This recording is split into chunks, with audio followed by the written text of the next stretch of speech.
कि काले गोरे दोनों पे तुम कहर सी हो, काले गोरे दोनों पे तुम कहर सी हो, माना कोई तुम थोड़ी सावली मगर जहर सी हो।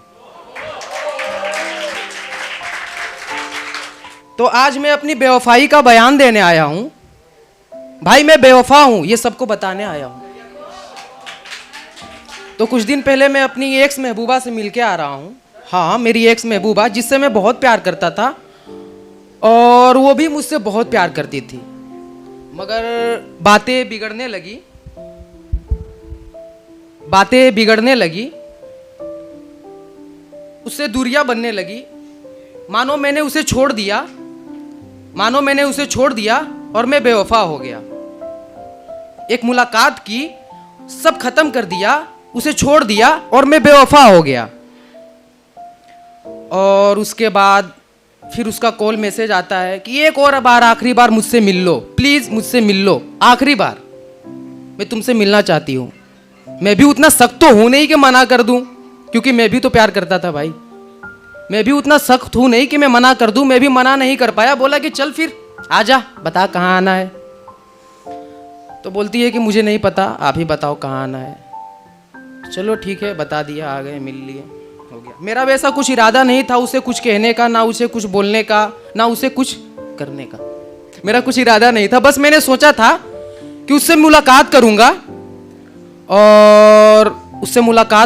और उसकी ख्वाहिश पूरा कर दूंगा मिलने के। फिर उसके बाद मैं बाइक लेके अपने घर वापस आ जाऊंगा, और क्या। लेकिन जो वहां पे बातें हुई, जो मेरे साथ चीजें हुई, काफी मेरे लिए इमोशनल भी था और काफी उसके लिए पेनफुल भी था। कि मुलाकात कुछ ऐसी मुलाकात जैसे आखिरी जुदाई वाली मुलाकात। ना वो कुछ बोला ना मैं कुछ बोला, काफी देर तक वो मुझे और मैं पेड़ पत्तों को देखता रहा। उससे नजरें कैसे मिलाता, मुझे शर्म आ रही थी, हया आ रही थी। कोई किसी का दिल तोड़ता है तो थोड़ा शर्म आता है। तो मुझे शर्म आ रही थी, हया आ रही थी। उसकी आंखें बहुत कुछ कहना चाह रही थी। उसकी आंखों में बहुत सवाल थे जो मुझे साफ साफ दिखाई दे रही थी कि क्या, क्यों, कैसे, क्या करोगे, क्यों छोड़ रहे हो, माफ कर दो, मेरी गलती क्या है। मगर ना उसने कुछ पूछा ना मैंने जवाब दिया, ना उसने कुछ तफसीर से पूछा ना मैंने कुछ जवाब दिया। वक्त वैसे भी बहुत कम था, बेचारी पढ़ने आई थी, ट्यूशन बंक करके मुझसे मिलने आई थी, तो वक्त नहीं था। वक्त वैसे भी बहुत कम था। यूं ही गुजरने लगा। आखिरकार वो मेरे करीब आने लगा, ये सोचकर कि आखिरी दफा बस मुझे करीब से महसूस करे।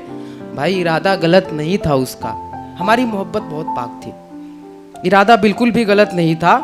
वो आखिर मेरे करीब आने लगी तो मुझे कुछ समझ ना आया। मैंने खुद को उसके हवाले कर दिया और मैं एक मुर्दा लाश था उसके साथ। जिंदा रह के भी वो कभी मेरे गालों को, कभी मेरे माथों को, कभी मेरे लबों को चूमता रहा। मैं उससे और खुद से बचने के लिए इधर उधर घूमता रहा। मैं उससे बचने के लिए और खुद को रोकने के लिए इधर उधर घूमता रहा। उसके होंठ मेरे गालों को, तो कभी मेरे माथों को, तो कभी मेरे होंठों को चूमता रहा। मैं जिंदा रह के भी मुर्दा लाश बन के उसके साथ रहा। मैंने उसे छुआ भी नहीं, वही मुझे सहलाता रहा गले लगाकर। मैं मना भी किया पर कोई सख्ती ना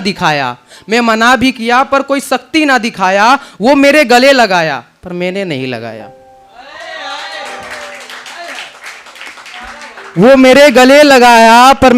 लगाया। खुद को और उसे रोकते हुए मैंने एक लंबी सांस ली और छोड़ दिया उसे ये कहकर कि जाओ तुम। पकड़ा था उसने ये उम्मीद लगाकर कि सीने से लगाऊंगा। छोड़ दिया उसे ये कहकर कि जाओ तुम, और आखिर वो थक हार के गुस्से में मेरे कहने पे मेरी आंखों से ओझल हो गया और वो चला गया। और उसके चले जाने के बाद, ये बहुत, इसको सुनना, और उसके जाने के बाद, उसके ना होने के बाद उसे ही करता रहा दिल की बातें, घंटों उससे गुफ्तगू करता रहा।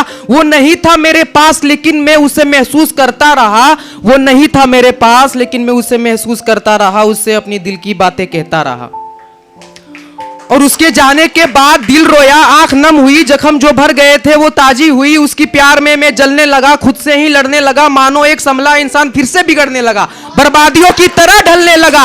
याद करके सोच सोच के पागल होने लगा, जिंदा रह के भी पल पल मरने लगा, पल पल मरने लगा।